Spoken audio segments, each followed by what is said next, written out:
আর জান্নাতীদের 120 কাতার হবে। কত কাতার? 120 কাতার। তার মধ্যে 80 কাতার হবে উম্মতে মুহাম্মাদি, বলেন সুবহানাল্লাহ। আর এই উম্মতে মুহাম্মাদির মধ্যে আরো 70,000 স্পেশাল মানুষ আছে। কত হাজার? যারা বিনা হিসেবে বিনা আযাবে ডাইরেক্ট জান্নাতে যাবে ইনশাআল্লাহ। বলে দিব তারা কারা? 70,000। তবে অন্য একটা হাদিসে আসছে যে প্রত্যেক হাজারের সাথে আরো 70,000। তবে শর্ত কঠিন। কিরকম শর্ত? সাহাবীরা বসে ডিসকাস করছেন কে হতে পারে তারা। কেউ বলছেন তারা হয়তো প্রথম দিকের মুসলিমরা হবেন, কেউ বলছেন তারা হয়তো মুজাহিদরা হবেন, কেউ বলছেন তারা বদর যুদ্ধের সাহাবীরা হবে ইত্যাদি।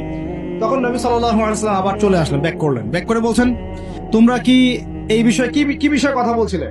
তখন সাহাবীরা বললেন আমরা তো ডিসকাস করছিলাম যে কারা হতে পারে সেই 70,000। নবীজি বললেন শোনো, ওই 70,000 মানুষ, এক নাম্বার, ওই 70,000 মানুষ পাখি উড়িয়ে ভাগ্য গণনা করে না। প্রথম কাজটা কি? মানে তারা ইসলাম এত কঠিন ভাবে পালন করে যে পাখি উড়িয়ে ভাগ্য গণনা বা হাত দেখা, রাশিফল, এরকম শিরিকের ধার কাছেও নাই। তারা শিরিকের ধার কাছেও নাই। দুই নাম্বার, তারা আগুনের শেকা বা উল্কি দিয়ে, এই ট্যাটু আছে না, ট্যাটু উল্কি আঁকে আগুন দিয়ে, এই ধরনের ট্যাটু উল্কি তারা আগে না শরীরের মধ্যে। এইসব কুলক্ষণে সুলক্ষণে তারা বিশ্বাস করে না। তিন নাম্বার, তারা অবৈধ ঝাড়ফুঁক করে না। অবৈধ ঝাড়ফুঁক করে না। বৈধ ঝাড়ফুঁক করা যাবে। সূরা ফাতিহা পড়ে ঝাড়ফুঁক করা যাবে, সূরা ফালাক নাস ইখলাস পড়ে পড়া যাবে, আয়াতুল কুরসি পড়ে পড়া যাবে, কোরআন হাদিস দিয়ে ঝাড়ফুঁক করা যাবে। কিন্তু অবৈধ কিছু ঝাড়ফুঁক আছে না, তান্ত্রিক কবিরাজদের কাছে মানুষ করে, এগুলো করা যাবে না।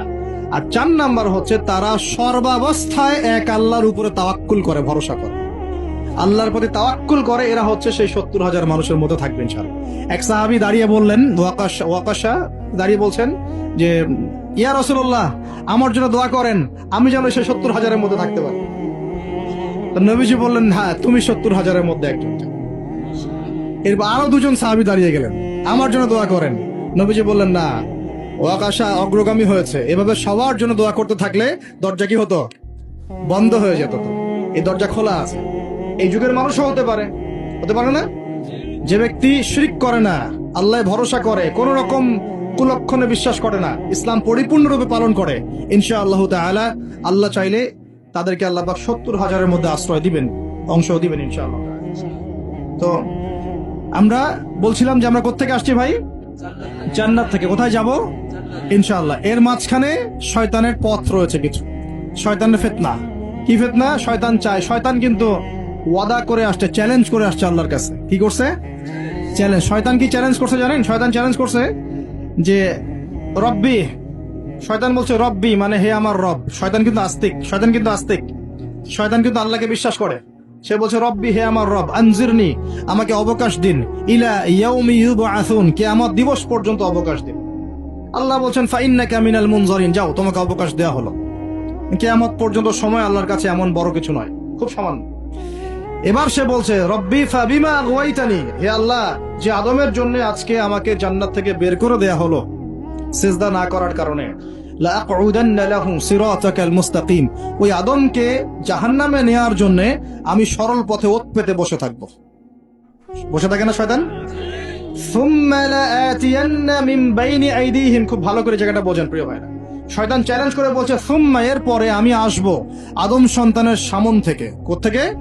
এই সামন থেকে মানে অর্থ হচ্ছে দুনিয়া, মানে আপনাকে দুনিয়ার সমস্ত ফিতনা এসে প্রলুব্ধ করে রাখবে। কারণ দুনিয়া চোখের সামনে দেখা যায় না, দেখা যায় দুনিয়ার অভাবের ধোকা দিবে, বেকারত্বের ধোকা দিবে, হতাশা, এইটা সেইটা, স্বামী স্ত্রীর ফিতনা, পরিবারের ফিতনা, সামাজিক ফিতনা, আপনাকে দুনিয়ার এই ফিতনা এসে ব্যস্ত রাখবে, রাখে না? এটা হচ্ছে সামন থেকে আসা। ওয়ামিন খালফিহিম, পিছন থেকে আসবো। পিছন থেকে মানে আপনাকে পরকাল সম্পর্কে হতাশ করে দিবে, এবং পরকাল সম্পর্কে আপনাকে কুধারণা সৃষ্টি করবে, এবং পরকাল সম্পর্কে আপনার মধ্যে একটা গাফিলতি সৃষ্টি করে দিবে যে পরকাল না, পরে দেখা যাবে। হ্যাঁ, পিছনে কি আছে? পরকাল না? পিছনটা পরকাল। তো পরকাল আসবে যখন, তখন দেখা যাবে। হ্যাঁ, বৃদ্ধ হলে তখন তওবা করে নিব, এখনো কি তাড়াহুড়ার কি আছে, পরে দেখা যাবে শেষ বয়সে। এরকম করে আপনাকে ভুলিয়ে ভালিয়ে রাখবে পিছন থেকে। আবার হতাশ করে দিবে, আমার পরকালে আমার জান্নাত হবে না, আমি তো এত আমল করতে পারি নাই, হ্যাঁ, আমার কি হবে, আমার আত্মহত্যা ছাড়া কোনো পথ নাই, এভাবে হতাশ করে ফেলবে আপনাকে পিছন থেকে।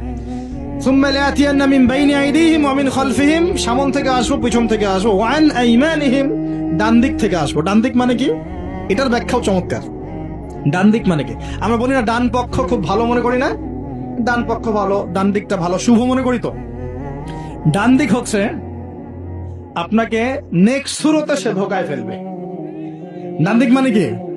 নেক্সট সুরতে ধোকায় ফেলবে। মনে কর ডান দিক মানে ভালো, মানে আপনি নামাজ পড়ছেন কিন্তু নামাজের মধ্যে শিরিক ঢুকাই দিন, মানুষ দেখতেছে ভালো করে নামাজ পড়ে, নামাজ জাকাত দিচ্ছেন, দান সৎকার করছেন, মনের মধ্যে রিয়া ঢুকাই দেবে, ভালো কাজই তো করছে, ঠিক আছে? মানে হ্যাঁ, এটাও ঠিক। ওই যে হালাল প্রেমের দিকে উদ্বুদ্ধ করার চেষ্টা করবে, নেক্সট সুরতে ধোকা, নেক্সট সুরতে।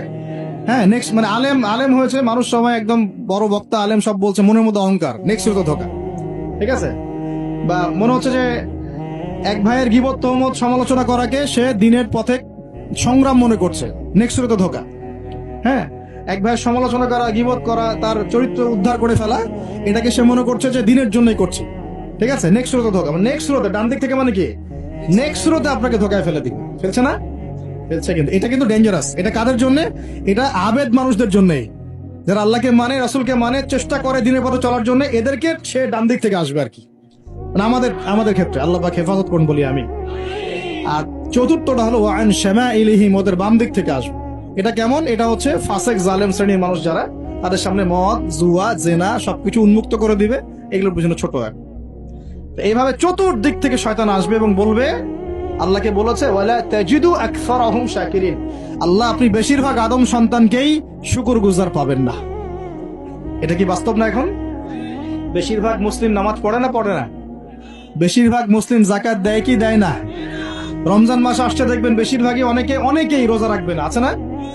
রমজান মাসে মানুষ বেপরদায় চলছে না? রোজা রেখেও মানুষ মাপে কম দিবে না? নামাজ পড়েও সুদ খাচ্ছে না? মানে বেশিরভাগ মানুষ কিন্তু সত্যি সত্যি আল্লাহর পথে নাই। এই পৃথিবীতে বেশিরভাগ মানুষ বলছে আল্লাহর সন্তান আছে, নাউজুবিল্লাহ। খ্রিস্টানরা বলছে না আল্লাহর সন্তান আছে? তো বেশিরভাগ মানুষকে আমি পথভ্রষ্ট করে ছাড়বো, শয়তান কিন্তু বলে গেছে, এবং সেটা কিন্তু বাস্তব হচ্ছেও। আল্লাহ পাক অন্য সূরায় বলেছেন ওয়াকালিলুম মিন ইবাদিয়াশ শাকুর, আমার শুকরগুজার বান্দা খুব কম হবে। কি হবে? কম হবে। হাদিসের মধ্যে আসছে যে তোমরা ৭৩ দলে ভাগ হয়ে যাবে। কত দল? তার মধ্যে একটা মাত্র দল জান্নাতে যাবে। কয়টা দল? মা আনা আলাইহি ওয়া আসহাবি, আমি যার উপরে আছি, আমার সাহাবীরা যার উপরে আছেন। তো বুঝতে পারছি যে জাহান্নামে বেশিরভাগ মানুষই যাবে, অল্প মানুষই জান্নাতে যাবে। তবে জান্নাতীদের মধ্যে বেশিরভাগ হবে উম্মতে মুহাম্মাদের মতে ইনশাআল্লাহ তাআলা।